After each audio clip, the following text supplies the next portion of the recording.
we are going to be looking at the fourth of the Levitical offerings. This one is most commonly known as the sin offering. That's typically, if you look, most of you guys' translations, they're going to say sin offering at the little chapter headline or throughout the verses for chapter 4. But before we can go into the practices of this offering, we have to first address a misunderstanding that is caused by our typical naming of it. So this is the part where I'm going to absolutely butcher the Hebrew language. I was also going to try to explain like the spelling so you could see how it was like the root words and the spelling of it. But you changed your mind. Well, when I started looking at like, I think it's called like the Daghesh Lene, where it's like the little dots and stuff, I was like, nah, we are not doing this. I cannot do this. This is like way above my pay grade. But, however, I would encourage to go and look at the Hebrew spelling for these words so you can kind of get an idea of what I'm talking about. Because in English, you lose a little bit of it. But in the Hebrew, you can actually see how it is like that common. There's 3 of the letters that are consistent throughout. It's just got little different dots and hats underneath them. So, that's my best explanation for that. But, so, most of our modern translations will call this the sin offering. In Hebrew, it is called the Hatat, or the Hatat. That's this one up here. So the root letters of this offering, for Hatat, are the same as the root word for sin, which is Hatat. Right? It's this one right here. So same root letters. There's also the noun form of sin, which is Hatet. And that's a moral failing, so it's the noun form of it. However, this noun, because it's a sin offering, that's a noun, right? A verb is when we offer it. Noun is what it is. This noun is not formed off of the vowel pattern for hata, but rather hate. Okay? Yeah, everyone nice and confused? No, okay. Making perfect sense. These two have the same root letters. Okay? Again, if you look at it, it's the same root letters. But that different vowel, or that different vowel sound from hata to hate is an important difference. Hata means to sin. However, hate is to purify. So, for example, where do we want to start? Ms. Vonetta, since you got your Bible open and ready, you want to start by reading Leviticus 8, verses 14 and 15? Sorry, I have to kind of go into the inauguration thing. And he brought the bull for the sin offering. Then Aaron and his sons laid their hands on the head of the bull for the sin offering, and Moses killed it. Then he took the blood and put some on the horns of the altar all around with his finger and purified the altar. And he poured the blood on the base of the altar and consecrated it to make atonement for it. Okay, so in this instance, Moses is bringing the hatat, right, the sin offering, the purification offering, to the altar. He takes the blood of the animal and he puts it on the horns of the altar to hate, right? That's this one down here. He puts the blood on the horns of the altar to hate the altar, which is to purify, as it says in the verse. It says that it purifies and atones for the altar and makes it holy. So, with this in mind, we are seeing that imagery of atonement that we had talked about, pretty consistently throughout this, where the life, which is the blood of the animal, is purifying the decay or the death that is brought on by sin. Remember, we had talked about sinning was like vandalizing God's space. When they had sinned, they needed the life, which was the blood, to cover that death, giving the image of life swallowing up death, right? So, why do the semantics of ta to te, right? Why does that matter? So for that, we're going to look at Leviticus Chapter 1. Bree, if you'll read verses 1, 13 and 14, and then Lee, if you'll read verses 22 and 27. Okay, so you want me to read 1, 13 and 14. And 13 and 14. Because we're going to go back to the other parts. And you want to read what? And then you're going to do 22 and 27. Okay. Like verse 1. Verse 1. Okay, because it's just one little line. It is. Sure, okay. It's important. The Lord called to Moses and spoke to him from the tent of meeting. He said. Okay, maybe verse 2 as well. Okay. Speak to the Israelites and say to them, when anyone among you brings an offering to the Lord, bring as your offering an animal from either the herd or the flock. 13 and 14. 13 and 14. You are to wash the internal organs and the legs with water, and the priest is to bring all of them and burn them on the altar. It is a burnt offering, a food offering, and aroma pleasing to the Lord. If the offering to the Lord is a burnt offering of birds, you are to offer a dove or a young pigeon. Wait, are you in Leviticus 4? You said 1. Yeah, you did say 1. Oh. I was really confused as I was watching this. I was like, I don't see I any of was it. confused. Well, here's the thing. I'm sitting here, I was like, this is the problem with thought translations. You said 1. Yeah. That's why I was confused. Verse 4, chapter 4, verse 1. Okay. Okay. We'll get there eventually. Okay, so chapter 4, verse 1 is the Lord said to Moses. You can read verse 2. Verse 2, yes. That part was consistent. Say to the Israelites, when anyone sins unintentionally and does what is forbidden in any of the Lord commands. There we go. That's the one that I have in my Bible. Okay. And then 13 and 14. 13 and 14. Okay. If the whole Israelite community sins unintentionally and does what is forbidden in any of the Lord's commands, even though the community is unaware of the matter, when they realize their guilt and the sin they committed becomes known, the assembly must bring the young bull as a sin offering and present it before the tent of meeting. All right. Now, Lee, chapter 4, verses 22 and 27. When a ruler hath sinned and done somewhat through ignorance against any of the commandments of the Lord of God concerning things which should not be done, and is guilty, and if anyone of the common people sin through ignorance, while he doeth somewhat against any of the commandments of the Lord concerning things which ought not to be done, and be guilty. Okay, so, and the reason that we're kind of jumping around from this is because I want to point out that there's 4 different, I'm going to call it versions, but there's 4 different versions of the purification offering. And that is, there's one for the priest, there's one for the congregation as a whole, so all the people of Israel, there's one for a leader, and then there's one for your common Joe. But there's a key word that is used that highlights the importance of the semantics, right? Because we're talking about it being a purification, focusing on the people being purified, not the moral failings of them, right? And that word is unintentional, or you may see in your translation involuntary.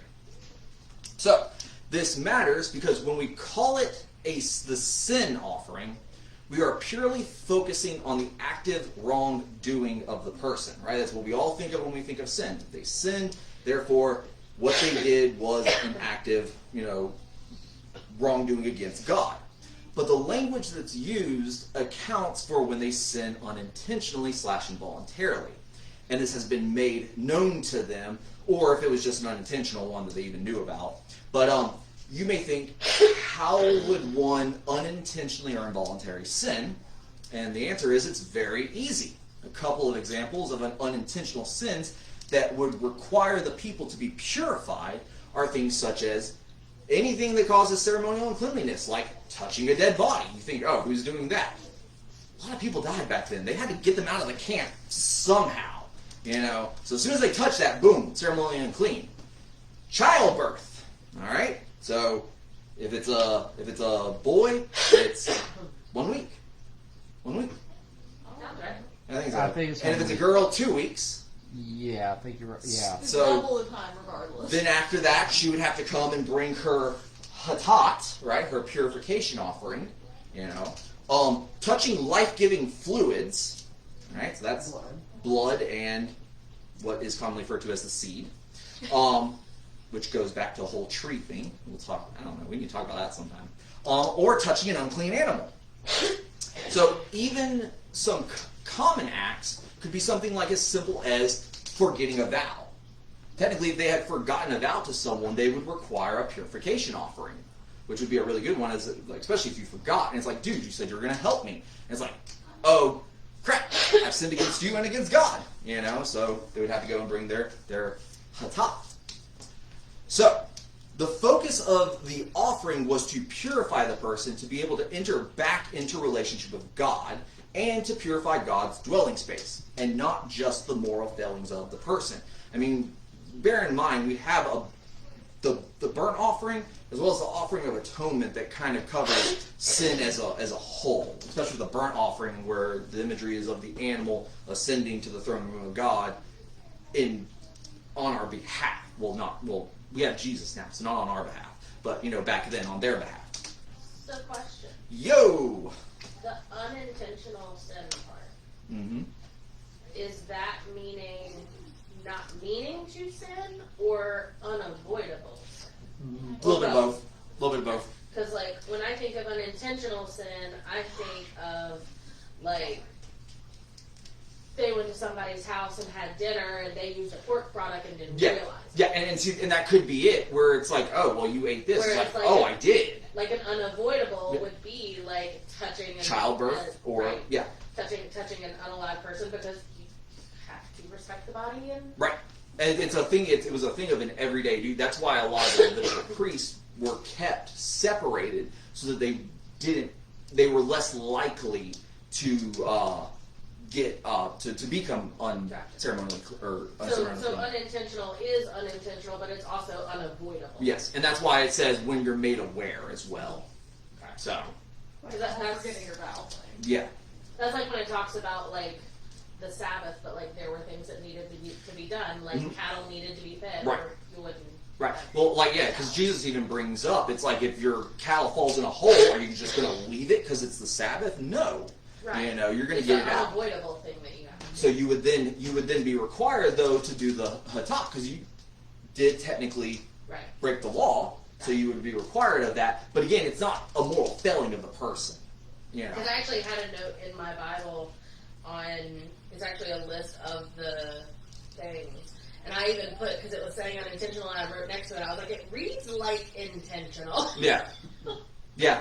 So it is unavoidable. Correct. Cool. Yes. And that's why, so again, calling it a sin offering, we tend to want to focus on it as an intentional act that they had done, but that really loses the nuance of what this offering was for. You weren't doing it to do it because it was bad, you were doing it because you had to. You're doing it as a purification. Yes, and that's actually, thank you for bringing that up, that's actually a key point. This was a mandatory offering. Right.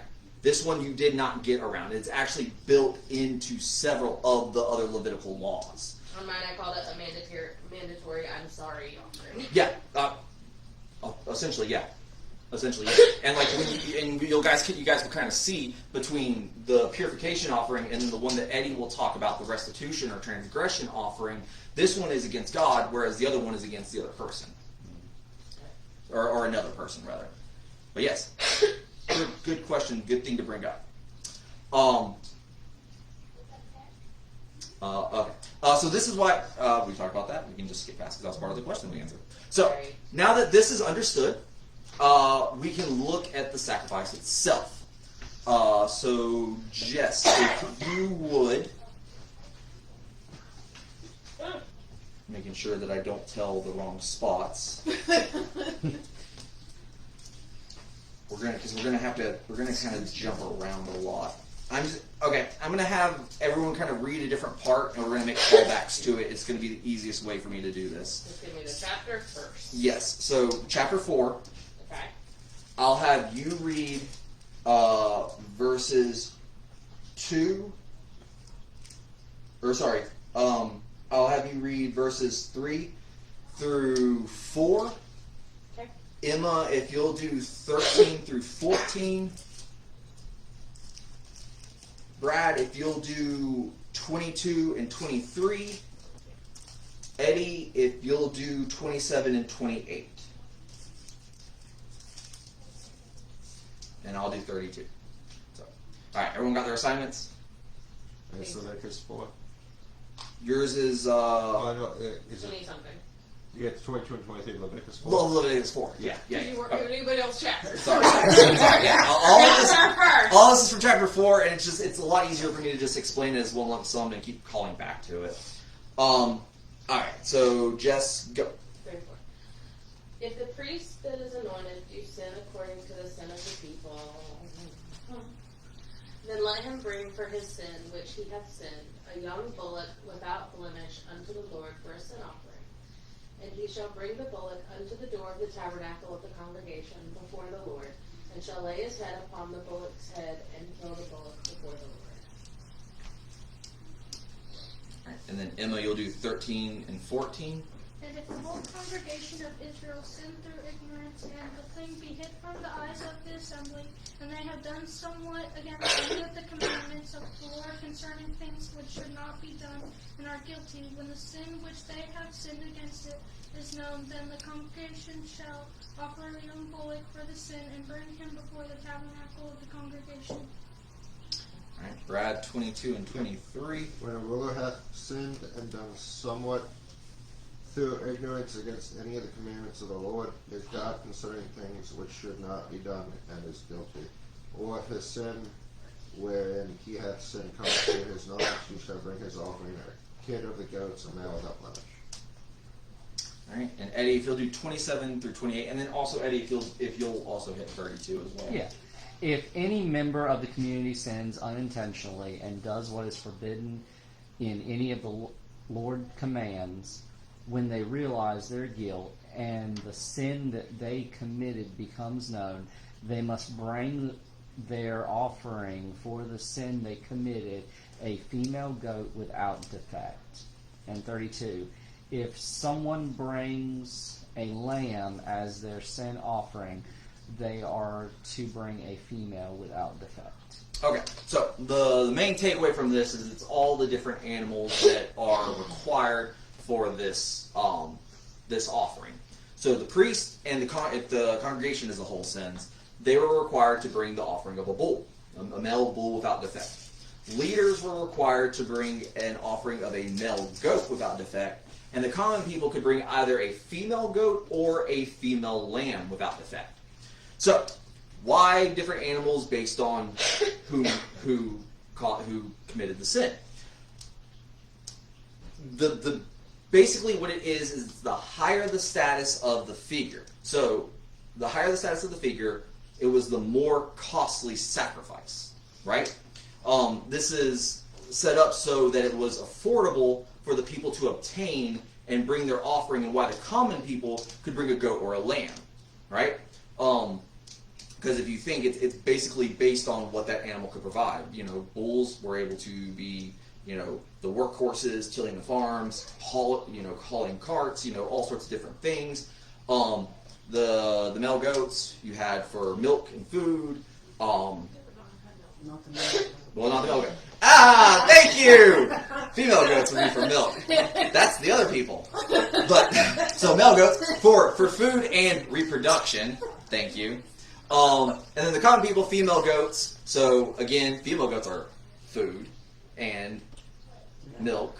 Thank you. Alright. And then the lambs for wool and then things like this. What this is not, and I felt like I needed to make this known, what this is not is a commentary on the value of men and women, which for some reason was a really hot take on the internet. Huh. Yeah, dude, this was all the argument is that males are more valuable than women because women were lesser people. Dude, it's terrible. It sucks. See, it's funny because the commentary I got Was reversed. was that males and females were both offered in this, so that way there was a more widespread Really? intention of, since this is for purification of the people, it was more options. Oh. So that way, again, since it was not voluntary, you had to Yeah. do this. This way, you could be purified. Huh. Well, also, But then again, I also use Moody, so. Oh. That was good. It's not all moody. Yeah, no. I mean, Some of this stuff that was, yeah. Yeah. diversity, because if you're always only offering one gender of animal, it's going to hinder the reproduction better. And see, that's So you have to have Yes. both, so that you have both contributors So you to can- keep making herds, because they would eventually not be able to keep repopulating to have. so. And see, animals were priced based on what they offered to an agricultural society. Yeah. That's what the whole pricing of it was. Male goats and lambs had to be flawless and to be used as sacrifices, and if they were not, they were castrated because they weren't going to be used for reproduction if they were defected, right? So they were just straight up castrated, which also made them unsuitable for an offering because they're not whole. So yeah, the whole thing it was how the pricing thing worked, and it was just that the more expensive went to the higher status, whereas the least expensive went to the basic everyman, so that they could afford to purchase.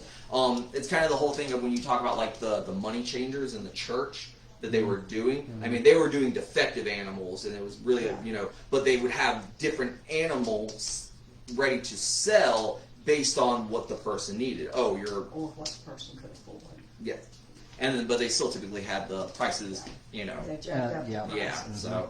They made a buck off of that. Exactly. So they were a little bit messed up, but still, that was the whole idea. It was a thing about being able to afford it for who you were, because this one did not have a lot of give on what you could offer. It was whereas like when you look at the burnt offering, like you could do this or you could do a dove, things like that. This one you do not get those options here. And I think it was also by doing the more expensive, people who were held to a higher standard Right. were higher penalized for sinning. Yeah. Like, Because the ramifications of what they've done. because if you're in charge of leading people, you need to be the example. Yeah. Well, and then also think the priest. If they did something unintentional that they were unaware of, and yet they're the ones that are responsible for literally walking into the tent of meeting. Yeah. They're gonna muck everything up, if you will. So, and then I'll read verses 6 through 7. So, this is In chapter 4. This is in chapter 4. And this is basically the contrasting between the priests and the congregation as a whole, and the leaders and the common people. So, the priest shall dip his finger in the blood and sprinkle some of the blood 7 times before the Lord in front of the veil of the sanctuary.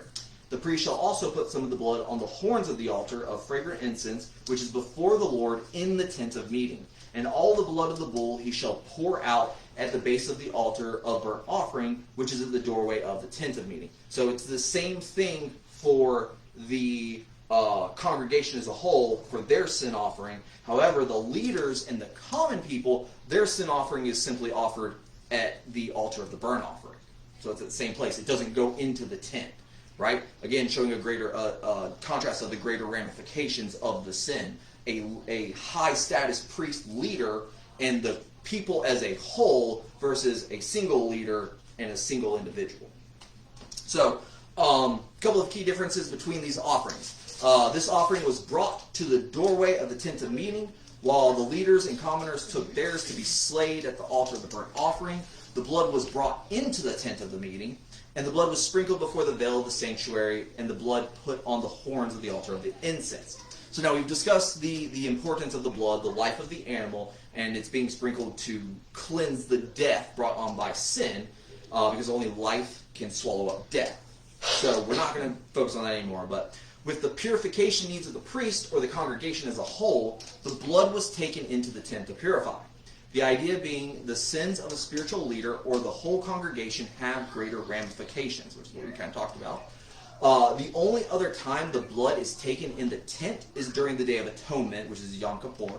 But even there, they actually go into the Holy of Holies, where with the purification offering, they stop at the veil just before the Holy of Holies. So, again, keep the image in mind of the sins of the people vandalizing God's house, even if unintentional. If a priest unintentionally sinned, and if a priest unintentionally sinned, the death and decay is still spread, and it must be cleansed with light. So we kind of mentioned this is called ceremonially unclean. So imagine if you stepped in mud in the church parking lot. But you didn't realize it was all over, like your foot was just covered in it. But then you walk into the church and you walk all over the sanctuary leaving footprints behind you, and then someone's like, hey, what are you doing? And you look down and you're like, oh man, unintentional? Yes, but it still has to be cleaned up. It doesn't just get to be left behind. So, lastly, the carcass of the sacrifice, right? And we talked about that with somebody. Actually, did anyone read that part? What verse was it? Actually, I don't think I had you guys read the part about.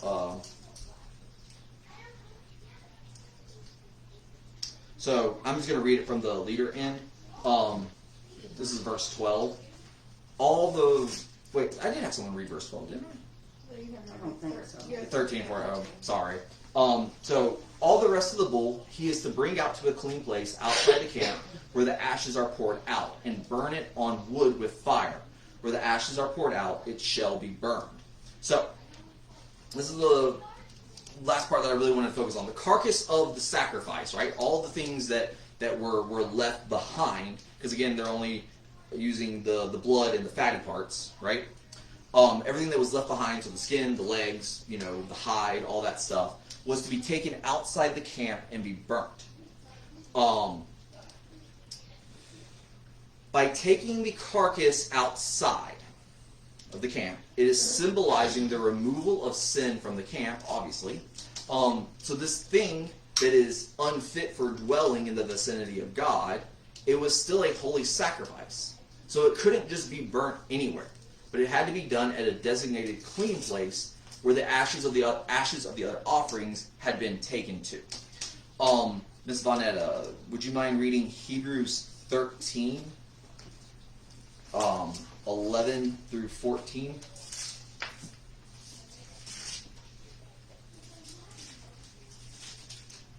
I'll get my fingers to work.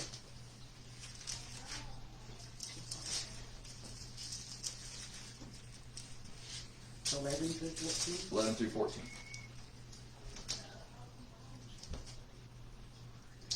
For the bodies of those animals whose blood is brought into the sanctuary by the high priest for sin are burned outside the camp. Therefore Jesus also, that he might sanctify the people with his own blood, suffered outside the gate. Therefore let us go forth to him outside the camp, bearing his reproach. For here we have no continuing city, but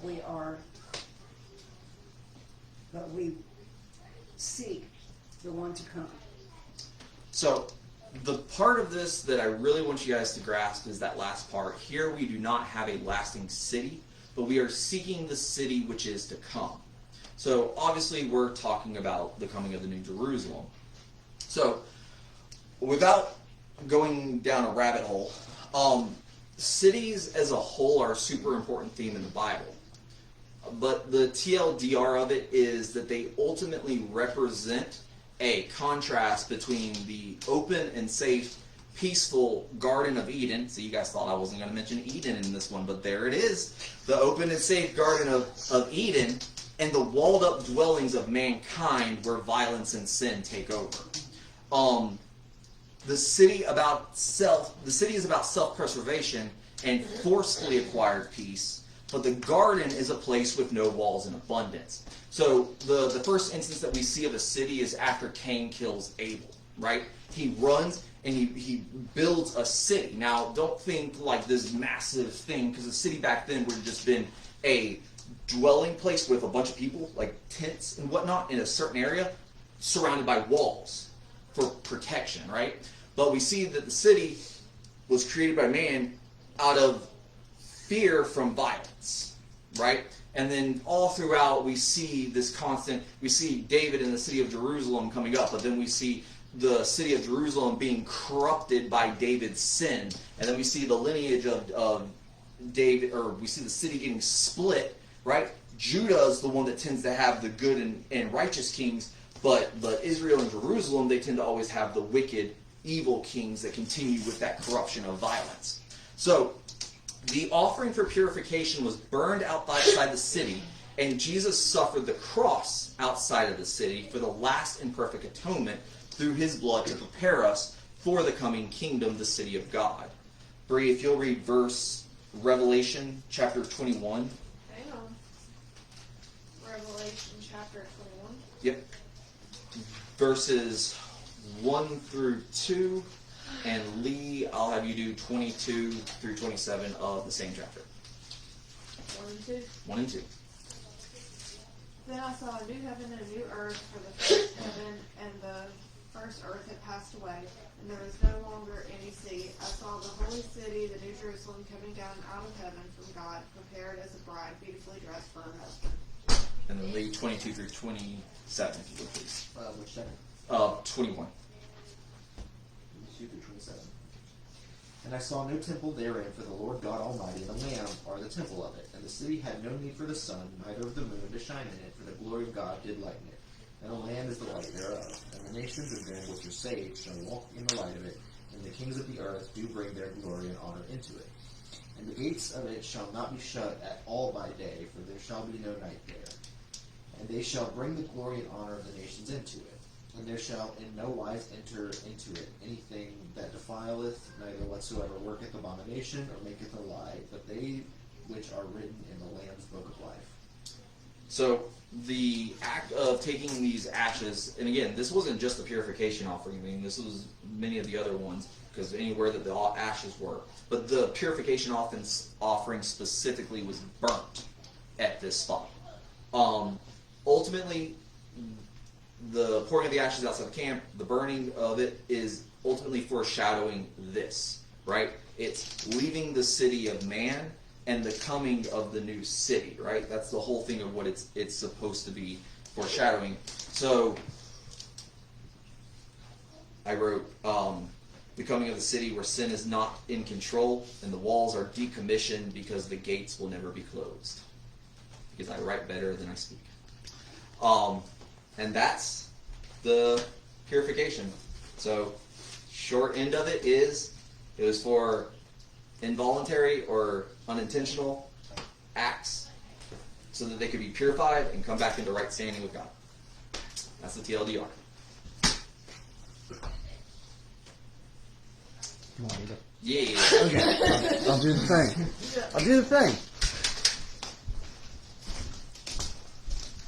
Hey guys, and that was chapter 4 of Leviticus. We hope you... Wait, what? I think kind of. Yeah, that was chapter 4.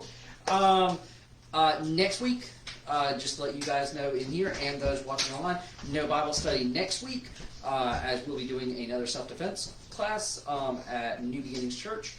But if you have any questions about anything that we've been studying so far in Leviticus or in any of these, please feel free to comment down below, or you can always reach me, Edward Grissett, or if you're in our group, the Guardians of Christ, and there's been quite a few of you joining here lately. We're almost at 500 people online.